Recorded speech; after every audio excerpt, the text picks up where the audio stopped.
introduire ce thème du coup du vivant, du numérique et du vivant que Magali a déjà commencé à brosser, à savoir qu'on va parler d'impact environnemental mais aussi d'impact sur la société, sur les humains.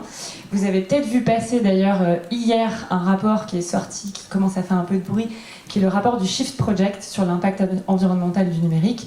Ce rapport dit une chose, c'est que la filière, elle est sur une trajectoire qui est qualifiée d'insoutenable. Et je crois que Michel va en parler tout à l'heure. Donc je vais lui laisser tout de suite la parole pour qu'il vous en dise un peu plus. Donc je vous laisse avec Michel Robert, qui est professeur à l'Université de Montpellier, directeur du CINES depuis hier, plus vraiment, mais vous nous en direz un peu plus, qui héberge notamment le supercalculateur Adastra. Merci Michel. Merci, bonjour à toutes et à tous. Donc, effectivement, je suis ici en tant que professeur à l'Université de Montpellier. Beaucoup de choses ont été dites. C'est pas simple d'intervenir ensuite, donc je vais adapter un peu mon discours. Ceci dit, j'ai entendu parler de 2 fois de Star Wars. Et dans Star Wars, il faut quand même pas oublier le côté obscur de la Force. Et donc, tout ce qui se cache aussi derrière le numérique. Alors, mon discours se veut optimiste, mais réaliste, dans un contexte qui est effectivement, pour moi, 40 ans d'expérience dans le domaine du numérique, depuis le début, dans les circuits intégrés, puis dans la recherche à l'Université de Montpellier. Et là, je viens de terminer mon mandat de directeur du CINES, qui m'a permis de vivre une aventure extraordinaire au sein d'un data center et avec un super calculateur, donc au cœur des enjeux de l'IA. Et effectivement, j'interviens à Polytech, donc l'école polytechnique universitaire de l'Université de Montpellier, et dans le cadre d'une chaire, donc, je vais passer 4 semestres donc, à mobiliser donc, toutes ces questions auprès des étudiants, notamment les plus jeunes qui arrivent à l'université. Alors, au niveau de l'exposé, bon, c'est vrai qu'il faut prendre un peu de distance, c'est un problème complexe. Et ce problème complexe, ce qui est important, et je pense que c'est une des solutions au titre s'exposer, c'est de parler donc d'optimisation, de sous-contrainte de cette complexité. On va voir que si on va faire de l'optimisation sous contrainte, il faut élargir un petit peu le spectre qui est celui de nos smartphones par exemple. Donc, parler d'historique, parler d'IA, puisqu'évidemment tout ça s'accélère avec les IA génératives, d'impact, d'usage et de quelques suggestions relativement connues sur les actions à mener. Alors évidemment, je ne vais pas rentrer dans le domaine numérique, simplement comprendre d'un point de vue technique qu'on va du nanomonde 10 puissance moins 9 à du téra, du péta, de l'hexa, du zeta, donc chaque fois on rajoute 1000, donc ce sont les facteurs de complexité, visibles, invisibles, des infrastructures, donc il faut quand même qu'on parle notamment des data centers, des usages, je distinguerai les usages que je caractérise d'utiles pour nos usages donc, dans le quotidien, dans le travail, mais aussi des usages futiles, et on verra que le problème de régulation quand même devient préoccupant. On parlera aussi quand même de la domination. Je pense qu'il y a de très belles initiatives, telles qu'on les a entendues avant cet exposé, mais enfin, le monde actuel, il est dominé par des GAFAM, auxquels on ajoute maintenant Oracle, OpenAI, NVIDIA, un champion français, c'est très bien, Mistral, mais enfin, c'est du jamais vu en termes de développement technologique, autant de milliards mis sous la table ont contribué effectivement à accélérer un certain nombre de choses, peut-être trop rapidement. Et donc, les aspects régulation. Alors, je pose la question par principe, mais à la limite, c'est celle qu'il faut poser à vos parents ou vos grands-parents. Peut-on se passer aujourd'hui de mon numérique? Donc, je ne vais pas commenter la réponse que chacun peut avoir. Par contre, ce que je vous propose, c'est un regard un petit peu sur notre histoire. Notre histoire, si on l'aborde, donc, je vais simplement commenter ce qui est stabiloté en bleu d'abord, c'est la création de notre planète il y a 4 milliards d'années. Ça s'est poursuivi par la création des ressources. Donc ces ressources, à commencer par le pétrole, par des décompositions, tous les processus physico-chimiques, eh bien, tout ça, ça a pris beaucoup de temps, des millions, des centaines de millions d'années, et ces ressources sont limitées. Voilà, donc aujourd'hui, quand on parle d'extraction minière, eh bien, il faut toujours avoir en tête que les ressources, les réserves sont limitées. Ensuite, en jaune, ce que j'ai illustré, c'est 4 révolutions importantes. D'abord, la sédentarisation donc, et la révolution agricole, qui a commencé à créer quand même un certain nombre de contraintes, puis la révolution scientifique, et surtout les 2 dernières révolutions, et celles en cours, la révolution industrielle et la révolution numérique. Et ces 2 dernières révolutions, donc sur 2 siècles, ont créé quand même pas mal d'impacts, notamment des gaz à effet de serre qui ont été émis, et dont on sait aujourd'hui que l'évacuation de ces gaz, c'est pas une question d'années, c'est une question de siècles, et de plusieurs siècles, donc c'est quand même des vrais défis qui sont bien connus.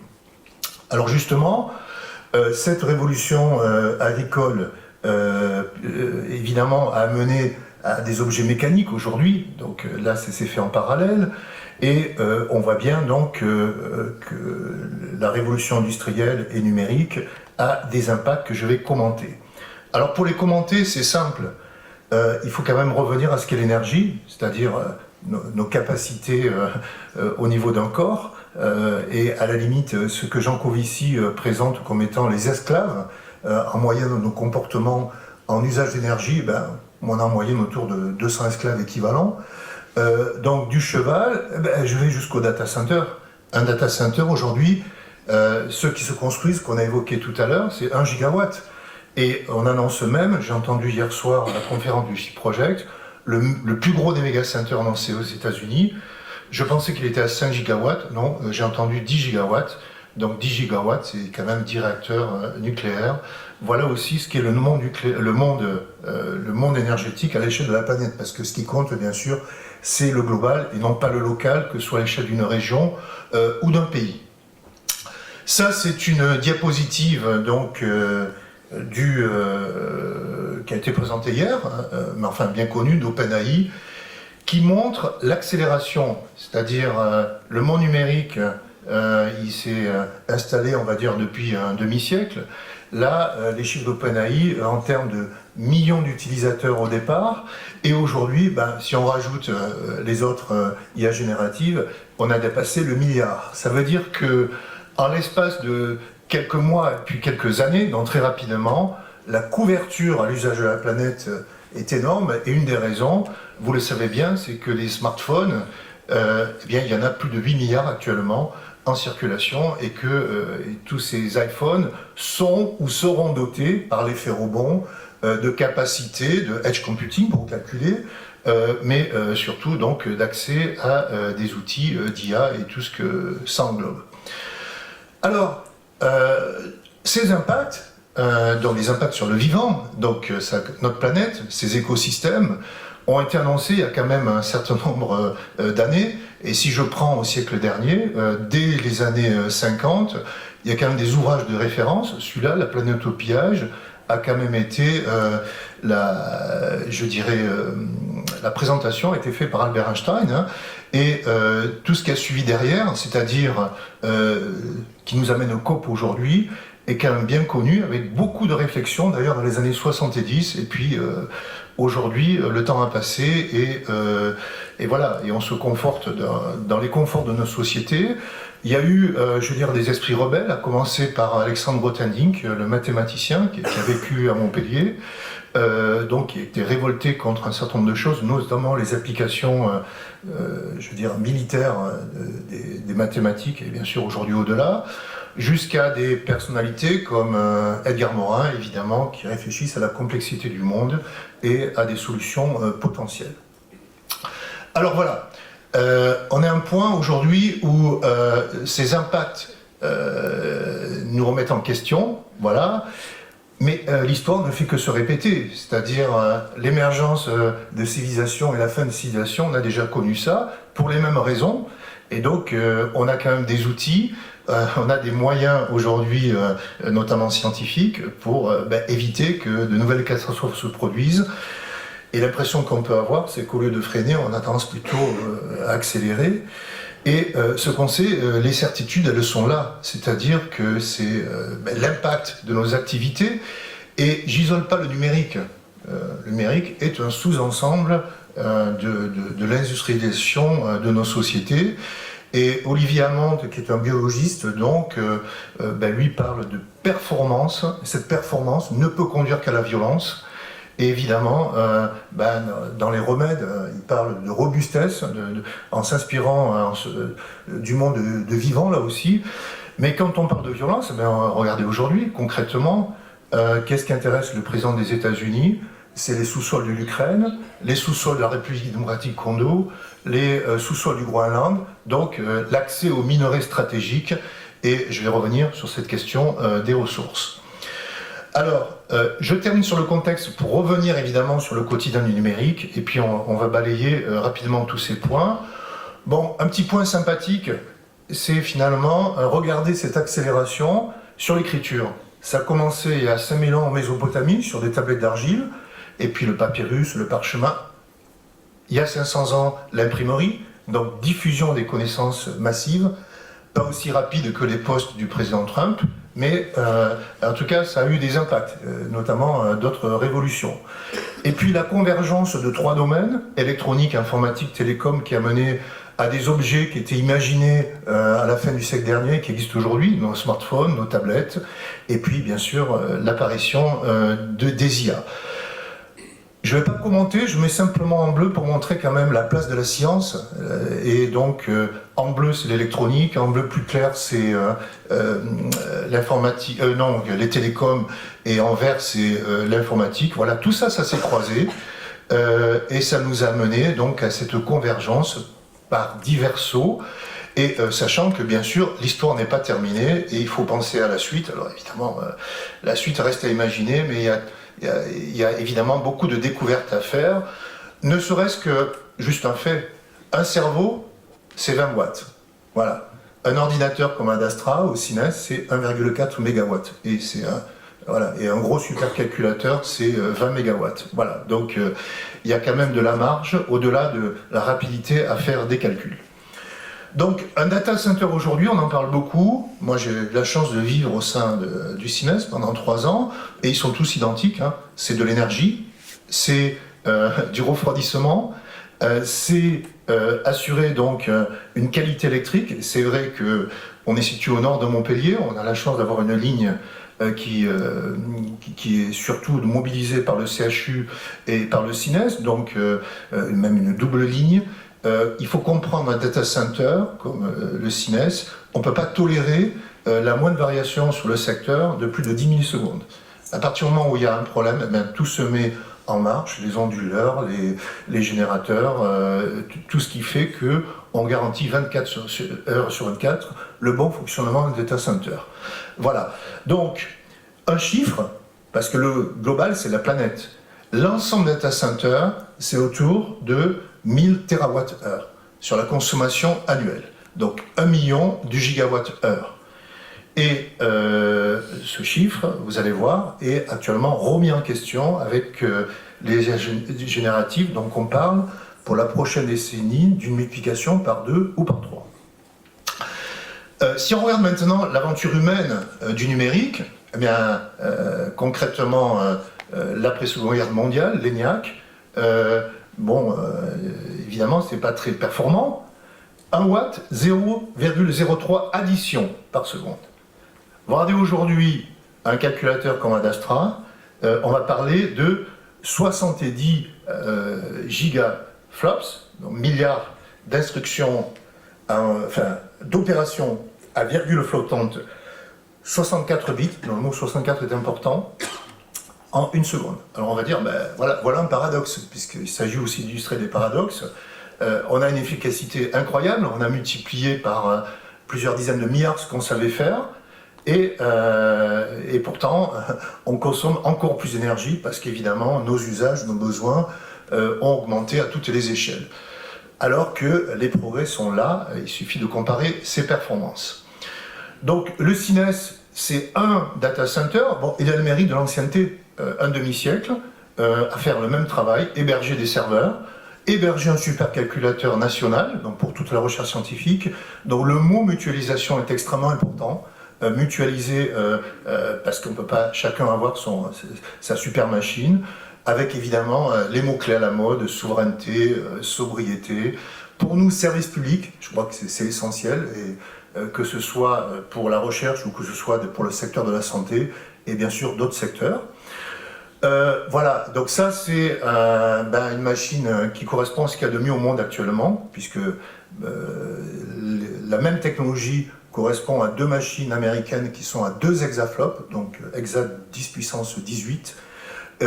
Donc l'hexaflop étant mesuré, je répète, avec les précisions de 64 bits. Donc là c'est 100 pétaflops, mais c'est la 3e machine actuellement au monde, parce que pour 1 watt, voilà, donc un chiffre. Donc ces chiffres sont importants, parce que quand vous allez chercher des chiffres de comparaison du coût énergétique d'une transaction sur Google ou sur un chat GPT, il faut savoir ce qu'il y a derrière, quels sont les serveurs. Et évidemment, c'est plus simple d'avoir un supercalculateur refroidi par eau tiède, donc à plus de 30 degrés, et mutualisé, que des lames de serveurs de GPU distribuées et climatisées. Alors là, si on peut passer un petit film, si jamais ça marche, donc là je m'adresse à Fanny, donc en cliquant, voilà. C'est juste pour montrer la vie interne d'un data center, ça dure 1 minute. On peut peut-être baisser le son, parce qu'il n'est pas essentiel, c'est une animation. Donc ça, voilà, ça c'est des serveurs, ça c'est des salles machines, avec tout un ensemble de serveurs, d'organismes. Ça c'est des robots d'archivage sur bande magnétique, 70 PK-octets le robot, technologie IBM. Ça, c'est tout ce qui est l'énergie, voilà, les transfos, le refroidissement sur le toit. Effectivement, il y a des gros projets non seulement pour nous chauffer, mais pour chauffer les voisins. Boucle de chaleur nord de Montpellier, ça c'est un moteur. Et donc 400 appartements environ, c'est le gros projet qu'on a avec la métropole. Ça c'est Adastra. Dans Adastra, vous allez voir des tuyaux bleus et jaunes, bleus et rouges, pardon, la circulation d'eau à l'intérieur d'un supercalculateur. Et donc c'est étrangement silencieux donc, quand on visite ces machines, parce qu'il n'y a pas de climatisation. Ça, c'est tout ce qu'on fait au niveau sobriété, donc j'avais commencé à le dire. Donc optimiser les calculs, faire des bilans énergétiques de chaque calcul, et récupérer la chaleur. Et finalement, qu'est-ce qu'on fait de la science? Voici quelques exemples. Ça, c'est la Corse qu'on voit, c'est des prédictions de phénomènes météo extrêmes. Grâce au GPU, on gagne en temps. Il n'y a encore pas les couches IA. Ça, c'est des champs d'éoliennes en mer, donc qui s'influencent entre eux, donc comment optimiser les rendements. Et ça, c'est des sciences juridiques, donc une IA générative dédiée aux sciences juridiques à l'échelle européenne, avec un corpus, voilà. Donc ça, c'est ce qu'on fait dans un data center. Et d'ailleurs, il y a des journées portes ouvertes vendredi 10. Je passe à l'IA très rapidement, parce que beaucoup de choses ont été dites, et je reviens à nouveau sur l'histoire. L'histoire, c'est quand même un certain nombre de personnalités, et je citerai Alan Turing, Claude Shannon, von Neumann. Donc c'est des personnes qui ont réfléchi au départ sans technologie, il n'y avait que les relais, et qui ont imaginé, conceptualisé au départ pour parler de preuves, et puis rapidement ce sont devenus des objets de calcul. La Seconde Guerre mondiale a accéléré les choses sur les enjeux de cryptage. Vous me direz quand il y a 10 minutes. Voilà. Et donc on arrive aujourd'hui. Aujourd'hui, je reviens toujours sur les enjeux pour montrer que les conflits sont toujours là, et que quand aujourd'hui on discute des applications de l'IA, on parle à la cyberdéfense, on parle aux essaims de drones, on parle de beaucoup de sujets. Et la question qu'on peut se poser, s'il n'y avait pas les GAFAM et autant d'euros mis sur la table, dont les capacités dépassent la plupart des États, dont la France, on serait comment? Moi, je pense que ce qu'on vit actuellement, on l'aurait vécu calmement dans la prochaine décennie. Mais bon, voilà cette réalité. Le problème de l'IA, c'est le vocabulaire utilisé. Voilà, on a tendance à vouloir anthropomorphiser donc les machines, leur attribuer des capacités humaines. Cette idée de supériorité, donc ça, c'est vraiment de la science-fiction. Les termes utilisés en plus aident pas. On parle d'intelligence, on parle de réseau de neurones artificiels, on parle d'apprentissage, on parle de langage. Et non, c'est une discipline scientifique qui a connu plusieurs courants dans l'après-guerre, avec des hauts, avec des bas, et avec un effet de mode aujourd'hui qui sont les IA génératives. Bon, il faut distinguer les phases d'apprentissage, donc apprentissage, deep learning, apprentissage profond, je ne rentre pas dans le détail, et d'inférence, sachant que la distinction est fondamentale parce que les consommations énergétiques ne sont pas tout à fait les mêmes, et que suivant les domaines d'application, il y a des nuances. Quand on fait des inférences dans le domaine de la santé, on a intérêt à faire des mises à jour rapides. Il y a d'autres domaines comme les sciences juridiques, on n'est pas pressé pour mettre à jour. Voilà, donc tout dépend des applications. Évidemment, il n'y a pas de raisonnement humain.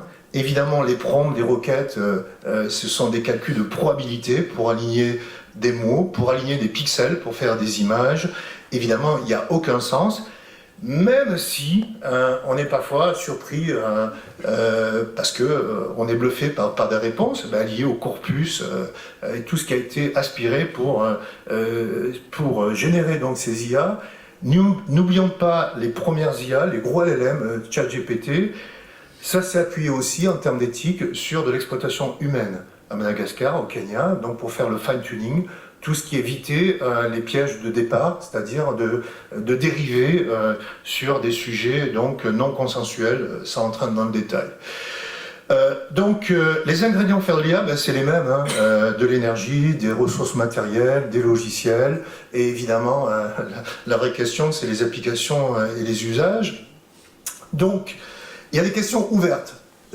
Soyons clairs, donc moi c'est mon retour d'expérience, étant sur le pont, sur ces sujets. La première question, c'est les processeurs adaptés. 64 bits, c'est incontournable aujourd'hui pour le calcul intensif, et donc c'est la recherche scientifique. Et pour faire de l'IA telle qu'on la pratique sur les IA génératives, 4 bits, ça suffit. Voilà, donc ça veut dire que les calculateurs doivent se simplifier sur les processeurs, mais avoir des processeurs GPU à 4 bits, ça veut dire beaucoup plus de connexions, beaucoup plus de câbles. On n'arrive plus à refroidir par eau tiède, donc il faut compenser par un certain nombre de choses. Évidemment, il y a d'autres sujets ouverts, et c'est évident que, soyons clairs, on manque un peu de recul. Donc le supercalculateur à 2 hexaflops qui fait tout, ça n'existe pas. Et on voit bien qu'aujourd'hui, on va vers des supercalculateurs dédiés à des domaines, avec des partitions correspondant à ce qu'il y a de mieux pour des apprentissages ou des inférences. Sachant que supercalculateur, c'est une chose, en mutualisant, mais il y a aussi, bien sûr, tout ce qu'offrent les data centers en lame de calcul. Et là aussi, ça progresse. Des équipementiers comme Lenovo, comme Dell, offrent des solutions aussi de refroidissement par eau tiède. Voilà, donc, tout ça bouge pour équiper donc ces projets data centers. Par contre, il y a des fondamentaux qui restent, donc qui conduisent vers toutes les sciences, y compris les sciences humaines et sociales, sur les aspects donc de réglementation, sur les aspects de confiance. Il y a quand même de vrais sujets. Sur, alors évidemment, ce que j'aime bien commenter, sur les enjeux de paresse, parce qu'effectivement, on a l'impression que l'IA sait tout, fait tout, pas du tout, et pourtant c'est que le début. Et évidemment, la question fondamentale pour moi, c'est celle de l'éducation. Pour ça que là, je prends des étudiants débutants à l'université, j'ai pris 6 cobayes pour les tester sur des sujets comme l'IA, les data centers. Et évidemment, comme tous les étudiants, ils vont faire du ChatGPT ou du Mistral. Et puis, je vais essayer de leur faire analyser ça de manière critique, sous-entendu, quels ont été vos prompts, quelles sont les réponses, ça en consommait combien. Et là, vous verrez que quand vous posez ces questions, on vous répond secret industriel. Donc c'est assez marrant, alors qu'on sait parfaitement, en tout cas pour le CINES, ce qu'on consomme à 1 euro près, puisque je payais les factures, et voilà, l'énergie a un coût. Responsabilité et transparence, bien sûr, mesurer ses impacts et tout ce qu'il y a autour, et notamment les besoins d'énergie. Alors les impacts, je vais faire assez vite, parce que finalement c'est simple, ça a été dit, l'équation c'est pas data center, pas d'IA. Et pas d'énergie, pas data center. La route de l'énergie croise la route des data center, donc la France est un pays particulier, voilà, donc depuis Général de Gaulle sur le nucléaire. Néanmoins, quand on voit les tensions dans la région parisienne ou sur Marseille, parce que Marseille, il y a beaucoup de câbles qui arrivent, voilà, il y a des moments donnés où il va falloir choisir les usages si on continue à cette vitesse d'installation dans des data centers. Donc ça a été dit hier soir. Et bien sûr, il n'y a pas que l'IA, les crypto-monnaies, tout ce qu'il y a autour, contribuent donc à ces enjeux qui font évoluer donc le paysage d'organisation de data center. Voici un exemple. Ça montre que les capacités pour entraîner des IA, des LLM, alors peut-être que les LLM c'est déjà du passé, mais en tout cas sont supérieures aux capacités de calcul. Donc qu'est-ce qu'on fait? Eh bien, les GAFAM, ils achètent ou ils font des sociétés comme Microsoft à Three Mile Island pour s'appuyer donc sur ce qu'on peut faire. Et hier, ils ont cité le cas de Dublin, d'Irlande, où les besoins pourraient atteindre 1/3 rien que pour tout ce qui est data center. Et donc là, ça pose un certain nombre de questions. Et puis, quand on a pas assez d'énergie, on va rouvrir des centrales à charbon, on va utiliser le gaz. Voilà, donc le rendez-vous 2030, je dirais, on est mal barré si on ne fait pas attention. Voilà, alors ça, bon, je ne vais pas commenter la courbe. Ce qui est important, c'est ce que j'ai entouré en rouge, c'est pratiquement tous les cabinets d'analyse qui montrent qu'on s'est planté dans les prédictions et que tout ce qui est data center, vous voyez là, c'est autour, pour la prochaine décennie, de 2000 terawatts. Et ce que dit donc hier, donc je n'ai pas analysé le détail, mais enfin tout ça est bien sourcé, c'est que l'évolution, donc en bleu foncé, c'est les usages normaux qu'on connaît. En bleu clair, c'est l'IA générative et ses impacts. Et après, il y a les crypto-monnaies. Voilà, donc là, vous voyez le chiffre 3000 terawatts. Donc si on revient à ce qui a été dit tout à l'heure, notamment par EDF, là je donne des chiffres, le nucléaire, vous avez le montant. Donc on est en dessous de 400 TWh. C'est ce qu'on produit. Donc, si maintenant on prend ce qu'est la France avec son parc tel qu'il est, eh bien il faudra entre 5 et 10 fois ce parc pour alimenter l'ensemble des data centers de la planète. Voilà, donc voilà des chiffres qui parlent à un moment donné par rapport à ces évolutions. Alors, les impacts, eh bien, on est là pour ça, et donc Digital 113, le Green IT, vous faites un travail remarquable de sensibilisation. Chaque gramme de CO2, chaque watt, contribue au changement climatique. Et puis il y a des impacts sociétaux, donc de l'utile au futile, en passant par des enjeux, alors de gauche à droite, les photos, c'est l'éthique, le monde de la mine, parce que extraire du matériau, excaver des terres, exploiter des enfants, comme ici en RDC pour le cobalt, pour aller vers d'autres enfants ou des adolescents qui sont dans des mondes virtuels. Et j'ai mis une boussole, parce que cette boussole, vous la coloriez soit en vert, soit en rouge par rapport aux impacts, et en vert si on respecte ce qu'on annonce donc pour les grands rendez-vous de France 2030, mais aussi les rendez-vous de la COP. Les besoins, bon ça résume tout, ressources, énergie. Sur le chariot de minerais, j'ai mis du sang, parce qu'il y a beaucoup de sang. L'eau, l'eau en fabrication, elle peut être polluée, quand notamment on fait des écrans. De l'énergie pour fabriquer, pour utiliser, pour la fin de vie, il ne faut pas sous-estimer. Et pour des questions d'éthique qui vont de l'exploitation dans les mines jusqu'à des sociétés, je dirais, qui sont très surveillées, comme en Chine actuellement. Et l'ensemble de tout ça, c'est les gaz à effet de serre. Et bien sûr le réchauffement climatique, et je veux dire, on peut discuter tant qu'on veut sur ces sujets, écoutons les scientifiques et regardons les résultats des modèles et des simulations, puisque le CINES a contribué notamment au rapport du GIEC sur ces sujets. Bon, là je passe cette diapo parce que vous connaissez les chiffres, l'impact carbone de la France. L'énergie, c'est facile à retenir, c'est 10% en France et 10% à l'échelle de la planète. Le détail, je ne vais pas le compter ici, il y a suffisamment de rapports là-dessus. Par contre, oui, à un moment donné, vous me des images, je pense. Voilà, pour extraire du minerai, il faut excaver beaucoup de terre. Voilà, donc ça, il faut l'avoir en tête, et le chiffre... Alors, l'imagerie, elle peut aller jusqu'à des albums, donc ceux de Jean Covici, et notamment Bill Wicks sur les ressources. Ça, c'est tout ce qu'on transporte. Si on avait des lunettes telles qu'elles vont dans le métavers, eh bien, il faut imaginer qu'on transporte tous ces minerais excavés, et ça fait beaucoup, ramener un individu, voilà, donc ça c'est très bien expliqué dans cette BD que je conseille. Concrètement, un smartphone aujourd'hui, c'est plus de 60 éléments, la plupart exotiques, et pour 200 grammes de smartphone, vous avez excavé 200 kg de terre, et vous multipliez ça par tous les objets numériques. Voilà la réalité qui passe à l'échelle.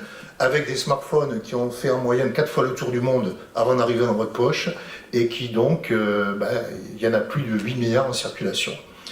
Ça, je reprends souvent ces diapos, c'est la Société européenne de chimie, qui montre la table périodique déformée par ce qui existe et existera, sans problème, ce qui est en vert.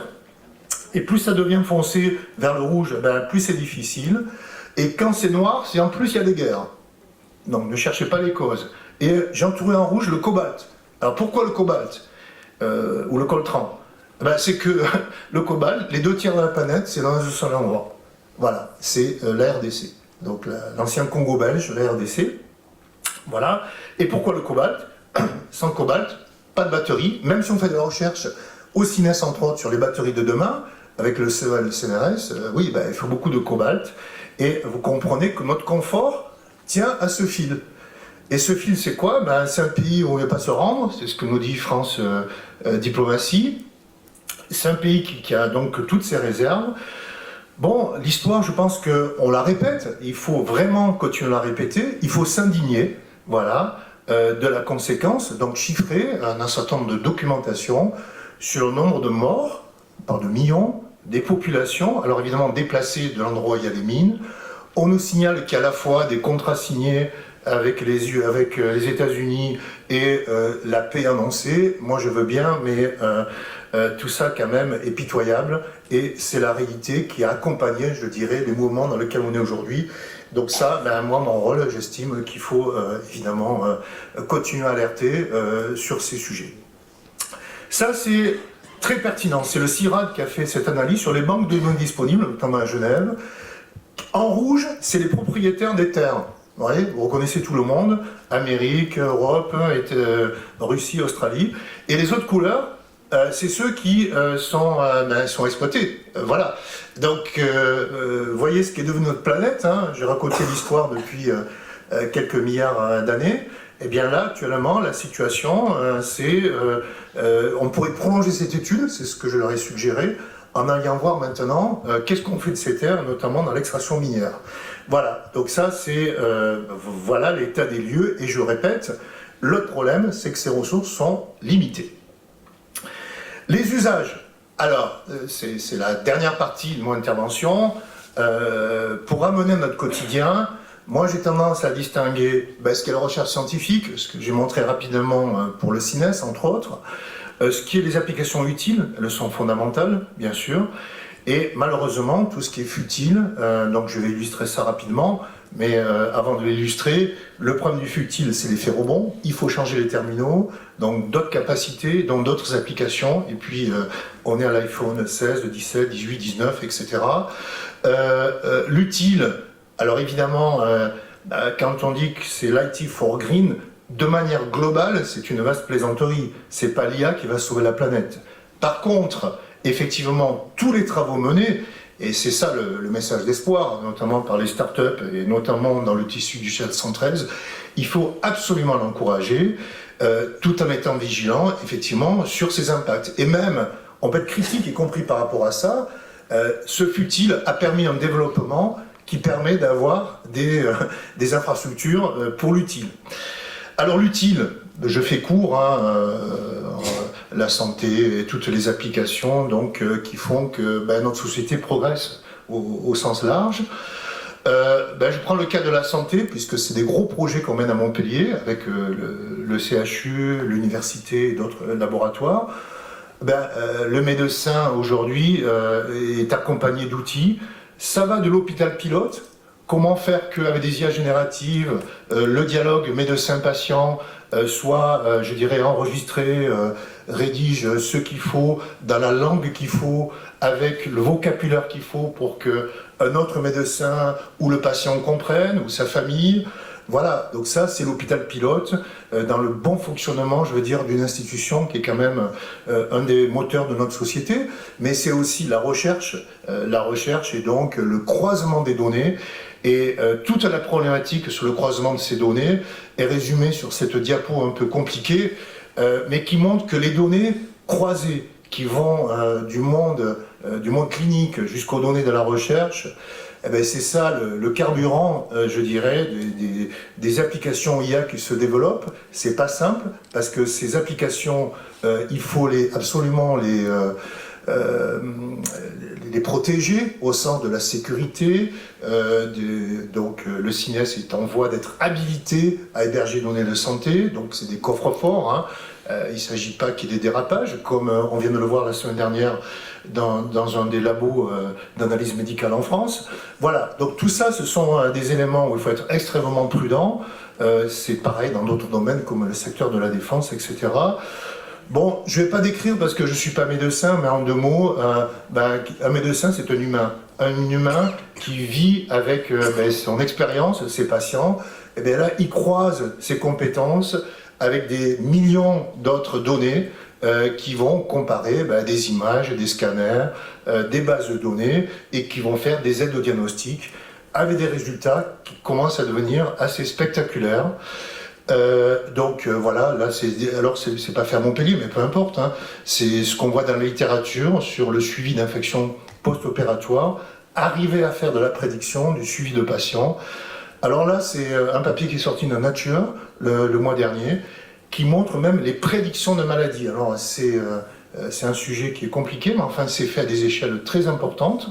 Donc ce sont des premières expérimentations qui montrent que, en prenant en compte la vie d'un patient, ses antécédents, son environnement, et en croisant certaines données, on arrive à, comme pour une voiture, je vais dire, à prévoir des dates de révision. Voilà, je m'arrête là, mais vous comprenez qu'il y a des enjeux majeurs sur ces sujets. Et ça m'amène au futile. Bon, alors le futile, évidemment, tout le monde ne sera pas d'accord. Hein, c'est est-ce qu'on a besoin du 6G, 7G? Non, évidemment, s'il y a des opérateurs télécoms, vous diront que oui. Moi, je pose la question des usages, je pose la question de l'utilisation. Je prends toujours un exemple parce que ça n'a pas bougé d'un millimètre. Vous allez à l'acte, à la mairie, un toit, 4 pentes, 4 réseaux d'antennes parce que 4 opérateurs. Voilà, donc à un moment donné, on peut se poser des questions pour l'irrigation, je dirais, et tous ces équipements nécessaires. La 3G est largement suffisant pour téléphoner. Quand il y a des trous dans la 4G, moi j'utilisais la 3G, notamment sur la route de Ganges. Bon, maintenant on passe à autre chose. On a parlé du TGV, soyons clairs, le problème du TGV, c'est des gens qui regardent en streaming des films à haute définition. Certes, il y a du Wi-Fi qui se développe, mais enfin, quand on voit les usages qu'on fait des smartphones, c'est totalement ridicule et ça devrait être effectivement un peu plus régulé. Les jeux vidéo en ligne, surtout quand ils seront dans le métavers, les crypto-monnaies, jusqu'à ce qu'on découvre d'autres algorithmes. Et je fais exprès de terminer toujours par un exemple qui nous fait vaciller, puisque la voiture, c'est la liberté, c'est le XXe siècle. Certes, on a réduit les consommations, mais enfin, le problème d'une voiture, c'est pas son moteur, c'est d'abord le poids. Hein, puisqu'on a multiplié, on est passé de véhicules de moins de 500 kg à des véhicules, y compris électriques, dont on a multiplié le poids par 2 ou par 3. L'autonomie va être assez intéressante, mais tous ces objets seront intéressants, donc seront utiles ou futiles, suivant qu'ils soient mutualisés ou pas. Et je vais terminer, donc, vous voyez bien où je vais en venir. Il faut absolument faire grossir l'utile, l'IT for Green, réduire le futile, réduire l'effet rebond, parce que l'effet rebond c'est le marketing, c'est exactement comme Primark qui s'installe au Odysseum, voilà, donc c'est la fast fashion, on va changer de vêtements tous les jours, parce que c'est comme ça. Non, il faut être robuste par rapport à tout ce qui se fait au niveau de la planète, l'industrie du textile, tout ce qu'il y a derrière, vous voyez, chaque sujet en soi. Voilà, c'est pour ça que je ne veux pas non plus trop focaliser sur le numérique, même si c'est ce qui nous réunit aujourd'hui. Le numérique n'est qu'un, des éléments d'une question beaucoup plus grande. Alors évidemment, les conseils sont toujours les mêmes. Digital 113 a eu ce label de l'Institut numérique responsable, c'est très bien, mais les bases, c'est informer, c'est ce qu'on fait aujourd'hui, former, mesurer, donc c'est la base même, j'aurais dû le mettre en rouge, et à partir de là, choisir de réguler, normalement par des lois. Les lois existent au niveau européen, au niveau national, encore faut-il les appliquer, modérer les usages, et évidemment, un mot fondamental que j'ai réutilisé, c'est mutualiser. Informer les utilisateurs, je suis désolé, hein, tout reste à faire, informer sur d'où ça vient, c'est fabriqué où, et pas simplement conçu en France. Non, c'est fabriqué où, ça consomme, est-ce que ça se répare, etc., etc. Voilà, donc on n'est qu'au début, on peut penser que les choses évoluent, mais enfin on a vu qu'il y a beaucoup de lobbies qui peuvent jouer pour freiner des initiatives. Bon, là je résume un peu tout. Évidemment, l'analyse de cycle de vie, évidemment la mutation du monde industriel, réduire au lieu d'extraire, réutiliser au lieu de fabriquer, recycler au lieu de jeter, voilà. Et le low-tech est quand même quelque chose aussi de très important à suivre, donc la créativité. Et je termine par ça, par la notion de bien commun. Parce que, regardez à nouveau, chez vous, vous avez des compteurs pour l'eau, pour l'énergie, il devrait y avoir un compteur équivalent pour le Wi-Fi, pour l'Internet. Et ce problème d'optimisation sous contrainte, il commence là. Sous-entendu, les modèles de consommation. Est-ce qu'on veut rester dans un monde où tout est limité? On voit bien que pour l'eau, l'été, dans certains endroits, ça se régule. Et comment ça se régule? Avec la technologie Linky, qui existe pour les compteurs d'eau, vous consommez trop, on réduit le débit. Pour l'énergie, ça va être pareil. Pour Internet, c'est la question des forfaits limités. À un certain moment, on va réduire votre consommation. Mais c'est pas simplement du gadget, et il y a beaucoup encore d'abonnements qui sont illimités. Voilà, donc ça c'est des points fondamentaux. Et donc je vais conclure par une seule diapo qui reprend beaucoup de choses qui ont été dites. Simplement que le monde numérique, évidemment, il est bien matériel, vous le savez, que nos usages ont des aspects extrêmement importants, que l'IA accélère les impacts, donc c'est une évidence, démontrée dans les rapports qu'on peut télécharger hier du Chi Project, qui ont l'avantage d'avoir de la rigueur et surtout d'être bien sourcés. Alors après, il y a évidemment des extrapolations, mais c'est toujours intéressant de se poser ces questions. Distinguer l'utile du futile, les régulations. Alors j'ai mis adaptative, pourquoi ? Évidemment, quand il s'agit de recherche, de santé, on peut ouvrir les robinets. Mais quand il s'agit d'applications qui sont moins stratégiques ou moins intéressantes, bien sûr, il faut réguler tout ça. Et donc, simplement appliquer les lois qui existent. Ensuite, ce problème d'optimisation sous contrainte, moi je pense que c'est une chance pour notre pays, pour nos jeunes ingénieurs, parce que finalement, c'est ce qu'on a appris indirectement, ce que je vous ai montré, c'est que les sciences technologies sont entre la physique et les mathématiques. On a quand même un certain nombre de choses, il y a des modèles qui existent. La complexité est liée non pas au modèle que vous avez entre les mains, mais à l'environnement, au vivant, qui est le thème de la conférence.